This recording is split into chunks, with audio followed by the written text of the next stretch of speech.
Hey, what is up guys? Cortez, and today I'm going to be giving you guys a guide into oil-based pomades. Now, an oil-based pomade is essentially a hair product that is comprised of mainly petroleum, wax, and various oils, which could be lanolin, coconut oil, or castor oil. Now, these are used mainly for nourishers and to give your hair a bit of sheen. Petroleum attributes to the grip, but also as a form of sheen for your hair. When it comes to the wax, it is definitely used for the grip, just because even water-based pomades will use wax in their ingredients list as well. Now, how do you know that oil-based pomades are right for your hair? You can use oil-based pomades on any style of hair. However, depending on your hair type, you could be relegated to only certain hairstyles because of how difficult it is to work with it. Now, there are about 3 different hair types that I've come across, especially in my comment section, because I know you guys are always curious about what pomades work for your hair type. Well, I kind of want to put those questions to rest and be able to answer them as best as I can. Now, the one hairstyle that definitely comes up a lot is definitely wavy hair. Believe me, I got the same style of hair, guys, and I would say that when it comes to oil-based pomades on wavy hair, it is impossible to do a pompadour with them. Now, some people are able to pull it off, but it really depends on how your cowlick is. Unfortunately, since my hair naturally splits in the middle, it is impossible to have it stand up on its own without it collapsing on both sides, unfortunately. To get around this, I felt that it was best just to do the simple side part. Now, side part is actually one of the best hairstyles gentlemen can do nowadays because of how versatile it is. Not only can it work for just formal looks if you have a suit and a tie, but you can pull it off with just being casual. I felt that the side part was a lot better than doing a slick back because even a slick back isn't very dependable because of how your hair can split in the middle, especially in the back, and it looks like you have a huge ass bald spot. So that's something to really keep in mind. Typically, gentlemen with straighter hair have it much more light and it's not as coarse or thick as wavy or curly hair. So in regards to styling with that, it's much easier to do a full pompadour, side part, or even slick back because you don't have a lot of obstacles when it comes to your cowlick. Now, in regards to gentlemen with curly hair, unfortunately, oil-based pomades don't really straighten them out. I know that in a lot of movies, gentlemen with kinky hair were able to straighten it out, and that's because they had to use lye in those days. Lye being a chemical that will just straighten it out naturally. I don't really recommend it, especially the method that they used back then, just because it is a very volatile mix and it's just super dangerous.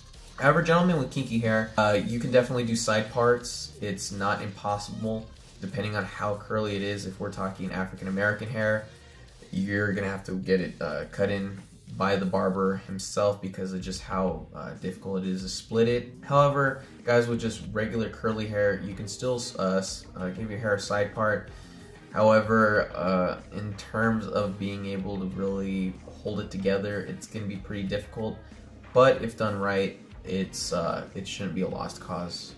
Now that we've covered what an oil-based pomade is and what your hair type is, we're going to get into more of the buying field of things. Now, there are 2 types of oil-based pomades that we're going to be discussing. There's going to be old, and there's also going to be new. Now, to some people, should it really make a difference? And I would have to say, yes, it does make a difference because there are different aspects that older pomades and new pomades focus on, and they vary in what they want to accomplish. Now, with older pomades, you're looking at something that's just pretty basic. It's going to groom your hair, it's going to give you shine, and it's going to make you look really sharp. However, with newer pomades, it's going to include that field, but it's also going to want to include things such as how's your hair going to smell and how fast can you get it out. Now, you have to remember that when pomades were being produced in the 20th century, it wasn't really emphasizing on what it's going to smell like or how fast it's going to wash out, but rather, how's your hair going to look? Is it going to be shiny? Are you going to be able to groom it properly? And how sharp are you going to look on that date? Your pomades want to really emphasize on the new gentleman. How's it going to smell? Is it going to be very masculine? Is it going to be very soft? Is it going to really show off his groomed hair? and how fast is it going to wash it out so that way it doesn't stay in there. Those are key aspects that I noticed pomades being produced today are really focusing on. Now with older pomades, the availability and the cost isn't as high. For Murray's, you're not looking to spend more than like $7, at least around that area. It's not very expensive. It's pretty affordable, and it's much more abundant because you can find it in your local supermarkets, you can find it in your drugstores, beauty and hair salon type places, if you know what I mean. Just your regular run-of-the-mill hair supply places, they're most likely going to have it because it's very much a staple of cosmetology. When it comes to contemporary oil-based pomades, you generally have to go to specialty stores, so not your run-of-the-mill beauty supply places, but just the type of stores that will carry a variety of pomades, rockabilly shops, most likely, and online, of course. When it comes to pricing though, it is a lot more. You're probably looking to spend at least around $20 shipping in total, and that's just really for sometimes a 4-ounce jar of pomade. Am I saying it's a ripoff? No, not really, because you are getting quite a bit of craftsmanship from it, and it is very artisanal. Pomades that would come to mind that are very perfect in this field would have to be Hull's pomade, which unfortunately doesn't exist anymore, Iron Heritage, Iron Society, and of course Classics pomade. Not to discredit any vintage pomades, because I know that they're still very popular, especially among traditionalists. You can never go wrong with Dax, Murray's, or even Tres Flores. I know it's not a pomade, it's a Briltine, but it kind of falls within that field. However, aside from that, they're classic oil-based pomades that, while the smells aren't that great compared to contemporary ones, the affordability and the availability is still there, and they certainly do get the job done. Right now I'm wearing Dax Wave and Groom pomade, and it holds quite well for my thick, long, wavy hair, and it does a serviceable job. I'm not saying that it's the best, I'm not saying it's the worst, but it's one that is very, very dependable and very useful if I want to achieve a groomed look. The next key aspect is season. What time of the year are you using your oil-based pomade? Oil-based pomades can work very well with you, or they can be a nightmare. I would certainly say that the winter time is the perfect time to be using oil-based pomades, even the fall and early spring. And a lot of it has to do with the fact that it's colder weather, you're getting less exposure to the sun, and with generally 40, 50 degree weather, especially here in California, obviously it varies in different parts of the world in the US, but it holds together very well, and it does beyond serviceable. You get that nice shine, you get the classic look, you achieve something that water-based pomades can't. Now, unfortunately, when it comes to oil-based pomades in the summer, that's a different story. They are a pain in the ass, they melt everywhere, and I would not recommend wearing them in the summer, just because when it comes to petroleum, it clogs your pores, and if you guys are very skin conscious people, you can get acne from it, just because with it clogging your pores, you have a buildup of dirt, and as a result, you're going to get major pimples, zits, whiteheads, blackheads, and it's not going to be a pretty situation. However, moving on from that, it's important now to know the length of your hair.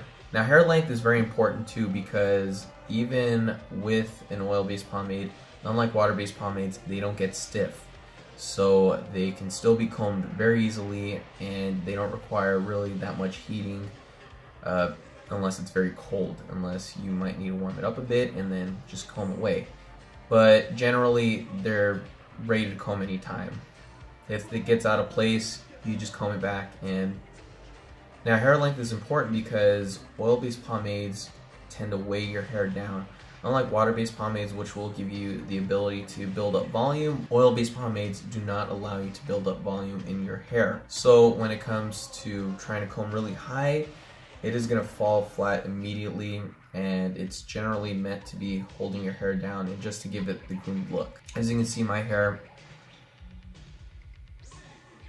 just forms in waves, but it can't actually build up any volume, unfortunately, and that's something that you need to keep in mind. I would say a good a good length to keep your hair is at least 4 inches, between 2 to 4 inches in that area, just because you'll have hair that is at medium length. It's not going to be crazy long, but it's not going to be crazy short either to where it's still growing back. Also, for those of you that like getting fades, don't get fades if you're going to be using an oil-based pomade. Like I said, you're going to be clogging your pores on the side of your head and growing acne there. And on top of that, your hair, because it doesn't form properly when it's in the in-between phase, it's going to be pointless applying an oil-based pomade there. So just grow out your sides and blend it alongside the top. Now we're going to get into the final portion of the video, which is how to apply it and how to degrease your hair. Now when it comes to application, it is fairly easy, fairly difficult.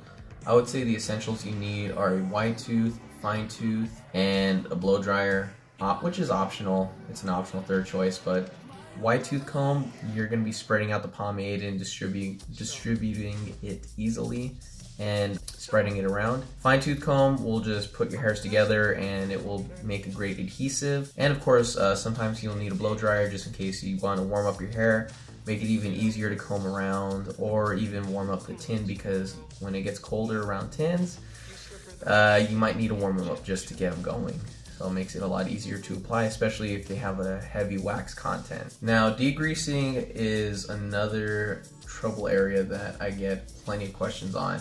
And degreasing can be pretty easy. I would say for me, it generally takes about a day, 2 days, sometimes even 3 days, depending on how much I put in. That's why it's important for you guys to have it at a certain length, so that way you're not putting in too much. Now, the hair products for removal I would definitely recommend are the Whole Blends Coconut Shampoo and Conditioner. You apply the conditioner in first before you get in the shower. Wait about 5-10 minutes. You hit the shower and you should start feeling it melt away a little bit, and then apply the shampoo, rub it in very vigorously, wash it off, and then do it one more time just to be sure, so you can get plenty of pomade out. Another great hair product that I would say is pretty dependable for this is the Schwarzkopf Professional Conditioner and Shampoo. Once again, 2 separate bottles, but they do a great job. I would recommend putting in that conditioner first. Make sure you really spread it around, get it everywhere as best as possible, and then wash it off in the shower. Once again, same wait time, 5-10 minutes. And then use the shampoo during your washing. It's important that you guys use hot water, because with hot water you're going to be able to melt it, and water alone can't get the grease out of your hair, just because water and grease naturally stay off one another. And so that's why you need to be using shampoos and conditioners to get them out as best as possible. And of course, by warming that up, you alleviate the process. As troublesome as oil-based pomades sound, they really aren't. In fact, they actually can be some of the greatest hair products to use, because you're getting a vintage look and you're getting a much more natural shape with your hairstyles than as opposed to using a water-based pomade that gets stiff. They are quite a bit to maintain, but if you maintain them properly, they look great. I certainly recommend using oil-based pomades. Definitely use them in moderation, guys, and enjoy using them, especially for the winter. Thanks for watching. Like, share, and subscribe for more. Watch Cortez on YouTube.com.